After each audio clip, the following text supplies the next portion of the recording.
Jeff Gordon, again, no apologies because it's his Hall of Fame career.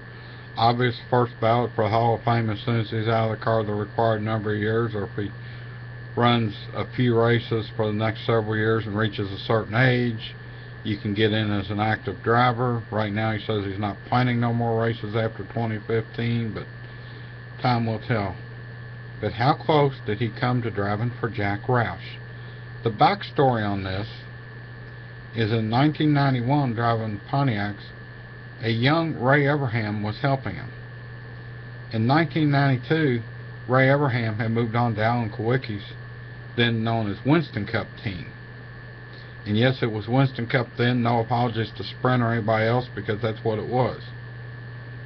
Well, Ray got mad at Daytona. Him and Kulwicki clashed. Different idea, and this happens between drivers and crew members, crew chiefs, car chiefs, what have you. Not uncommon, so he left. Well, Jeff Gordon had taken a ride in a Bill Davis Ford. If you search for pictures online or on YouTube of the Baby Ruth car that Jeff Gordon drove in '92, well, Ford wanted Ray Everham involved in that car. Bill Davis did not.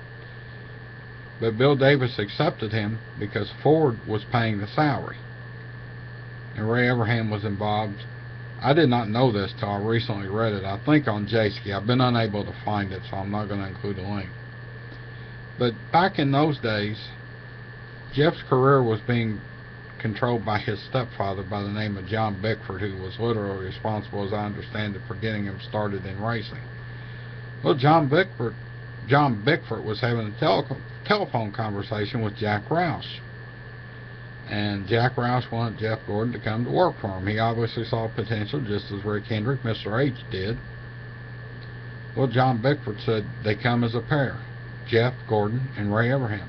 Roush said, no, you don't control who are my driver's crew chief, I do. And John Bickford hung up on Jack Roush. I think this is funny. I've always been upfront about who I'm a fan of. And I am not a fan of Jack Roush. I'm a Chevy guy, I admit that. I've never made a secret of it.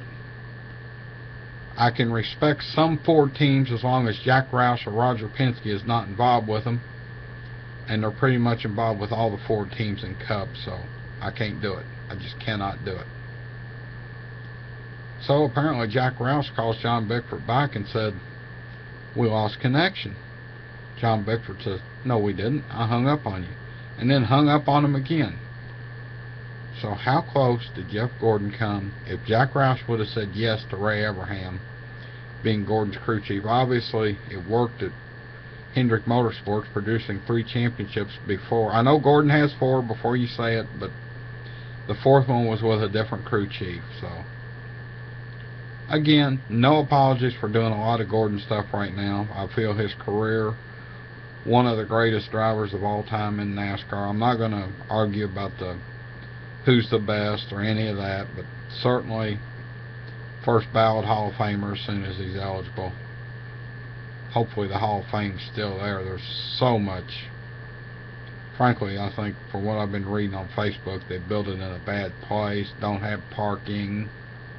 But I mean, they already had that International Motorsports Hall of Fame at Talladega. Expand that bad boy and put it in there. Plus it's closer to me than Charlotte. It's just been my opinion, but it's kind of an interesting story that come out.